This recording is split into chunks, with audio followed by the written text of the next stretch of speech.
How will online dating work in the future? How will online dating look in the near future as AI comes on board, as the Western world continues to collapse, as more people continue to leave the Western world, as you have growing forces such as internet porn, OnlyFans, Instagram? How is this all going to work? I'm going to discuss all of that in this video right now. As I've analyzed in the past in my books and my blogs, all dating technologies, not just online dating, but any technological way that assists in men and women dating each other, go through 5 distinct phases. Every dating app, every dating site, every dating aspect of social media, even going back to computer, database, or video-based dating services, pre-internet back in the 80s and 90s, all went through or are currently going through these 5 phases. Phase 1 is early adopters. This is when the technology is used by a small amount of people, but it's really not used at scale because not enough people are using it. Phase 2 is hyper effectiveness. This is when the dating technology is brand new and it has scale. And suddenly it becomes super easy to get laid on these apps. It's so amazing. People are shocked how easy it gets. The problem is phase 2 doesn't last very long, and then it goes to phase 3, which is normal effectiveness, which means it works okay. It works well for the people who do a good job at it. It doesn't work well for other people. It just works all right. Then it moves on to phase 4, which is problems. This is when the company usually that controls the technology makes it worse, enacts more rules, enforces more restrictions. People start abusing the app or abusing the technology or not taking it seriously, and then it becomes problematic. You can still make it work, you can still get laid, you can still get dates. It's just harder at phase 4. Then eventually the app goes into phase 5, which is effective only for a small category of people. And this is when the app only remains effective for a relatively narrow niche of users on the app. It is completely ineffective for everyone else on the app. So I'll give you some examples of how these phases have worked in the past. Let's use Match.com, which was a big dating app for a very long time. Match.com came out a very, very long time ago, and it languished in phase 1, early adopters, for about 10 years and didn't really do much. Then, around the 2002 to 2005 timeframe, it entered hyper-effectiveness. Normal, everyday beta males with no game back between 2002 and 2005 would use Match.com and just rack up lays. It was super easy to get laid on this app. It was kind of incredible. At the time, I kind of thought it was amazing. Unfortunately, I was married in my first monogamous marriage at the time, so I missed this window. Then around between about 2006 and 2011, it entered into normal effectiveness, where if you were good at Match.com, if you were good at online dating, you could make it work really well. But it wasn't the turkey shooting fish in a barrel, getting laid super easy that it was in phase 2. Then around 2011, it entered the problematic phase. Match.com started losing users. They started enforcing a bunch of restrictions. Less people started taking it seriously. A lot more fake profiles came on the site, and so on. It still worked, but it was much more difficult. Interestingly, this was the time frame where I met the woman who is now my wife, Pink Firefly, on Match.com during its problematic phase. And several years ago, and certainly today, if it's even still around, I'm not even sure, Match.com entered its 5th phase, where it was effective only for a narrow niche of people, and that would be, in Match.com's case, divorced women over age 35 looking for their second husband. It kind of works for those people. It doesn't work for anybody else. If you're not in that niche, you shouldn't even be on that site. Now, you may have noticed that Match.com took many years to go through the 5 phases. As time goes on, new dating apps, new dating technologies move through these phases very quickly. Let's take Tinder. Tinder came on the scene, and it was kind of nothing for a while. And then all of a sudden, around 2014-ish or so, it entered hyper-effectiveness. And for about a year and a half, and that's how long it lasted, about a year and a half, Tinder was awesome. Anyone could go on Tinder, do a few swipes, and get laid, rack up dates. It was super easy, just for a year and a half. Then it entered into phase 3, and now it's in phase 4. It's not in phase 5 yet. It still works. It's still the top dating app in the world right now, but it's nowhere as easy as it used to be. Plenty of fish went through these phases. Video dating services in the 90s went through these 5 phases, and on and on and on. And this will apply to any new technology, either technologies that are rising right now or technologies that will rise in the future in terms of apps, tools, or services that will help you date women.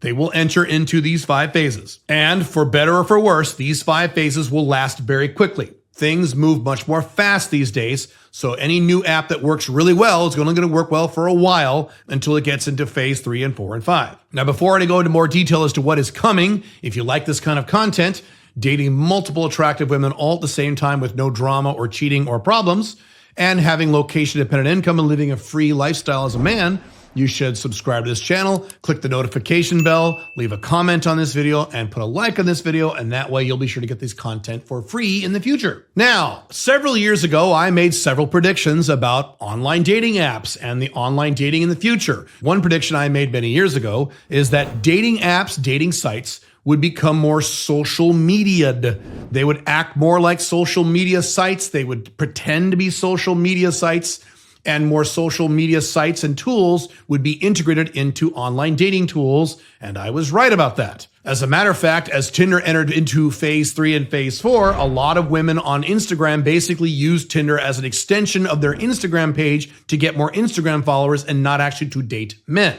So I was right about that, and I think that trend is going to continue. I think online dating is and will have a much stronger social media component to it, and this will grow over time. As I also predicted a few years ago, Instagram has, in many respects and in many regions and in certain niches, become a de facto dating app for certain people. I've talked to a lot of guys, and I mean a lot of guys, and a lot of women, and not just women in the Western world, but women all over the world who have met the people they are now having sex with using nothing but Instagram. Some of this is normal game, some of this is sugar daddy game, but I've seen this happen, and I think this is going to increase over time. By the way, that is a perfect segue to the next prediction I made many years ago. I predicted on my blogs a long time ago that as the Western world continues its economic collapse, sugar daddy game will become a more normal thing, and I was exactly right about that. Seeking arrangement moved into the societal fore at around 2014-ish, 2013-ish or so, and just like any other dating technology, no one used it, and then it suddenly became hyper effective. I remember seeking arrangement back in 2014, 2015. You would go on there and it would be nothing but smoking hot girls, and you could just click any ones you want and just rack up dates. And if you're willing to spend a lot of money, rack up lays like nobody's business, including total betas.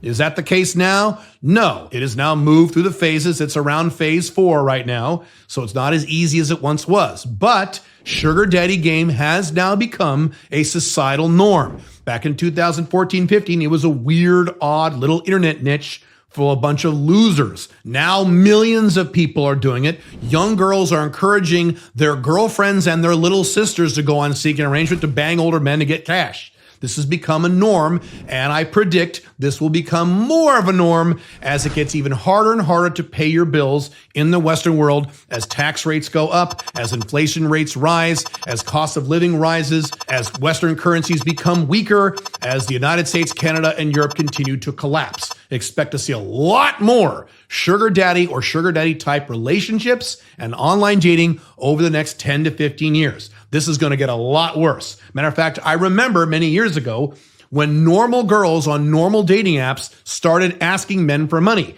I remember the very first time I matched someone on Tinder and I was scheduling a first date with her, and this was many years ago, and she said, "Oh, by the way, will you give me money if we go out?"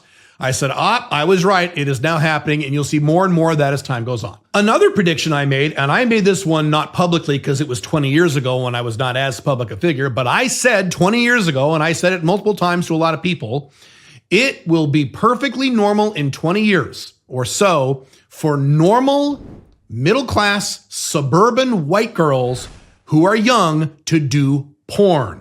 I said this back in the early 2000s. And I said in 20 years or so, maybe 30 years, it will be the norm for 19, 18, 17-year-old girls to actually do porn, and it will be a normal, everyday thing. Their moms and dads won't care. Their girlfriends won't care. No one in their high schools will call them a slut. They'll just do it, and it'll be accepted. And today you have, voila, OnlyFans. So it happened a little differently than I planned, but it happened. OnlyFans has, as you probably already know, become a worldwide phenomenon. Millions upon millions of sexless incel beta males are now slobbering over women on OnlyFans and texting the men these women hire to pretend that they're them and fantasize that they're them, and they pay them hundreds of dollars a month in order to actually do this. It is the most amazing goddamn thing. Welcome yet again to Western collapse. This trend is going to exacerbate and dramatically increase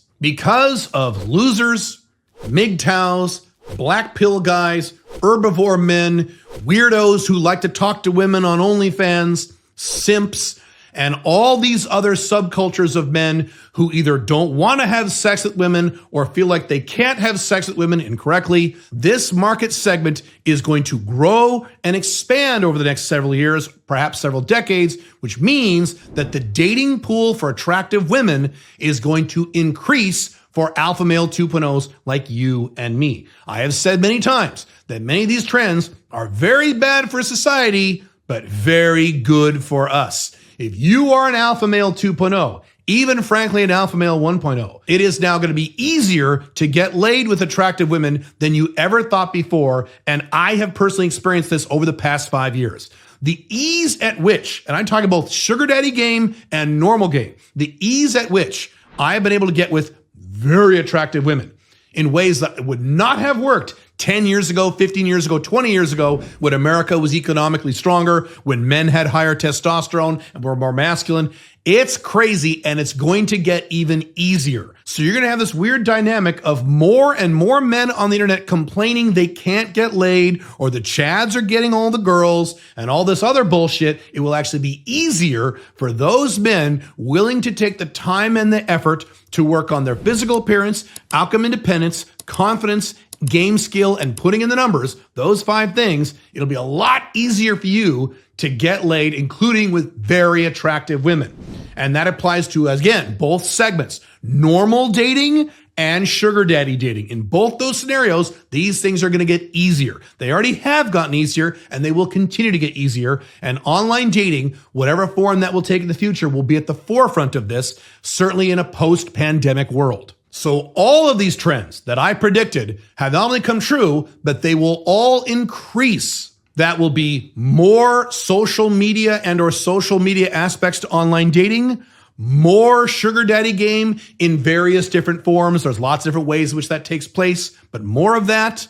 More men removing themselves from the active dating market, leaving more attractive women who will get with guys like you. That actually makes this easier for those men willing to put in the work. And that'll be a smaller category of men going forward. Very bad for society. Goodbye, Western civilization, but very good for us. And as I've said many times in all of my content, you cannot stop the collapse of the Western world. That ship sailed 20 years ago at least.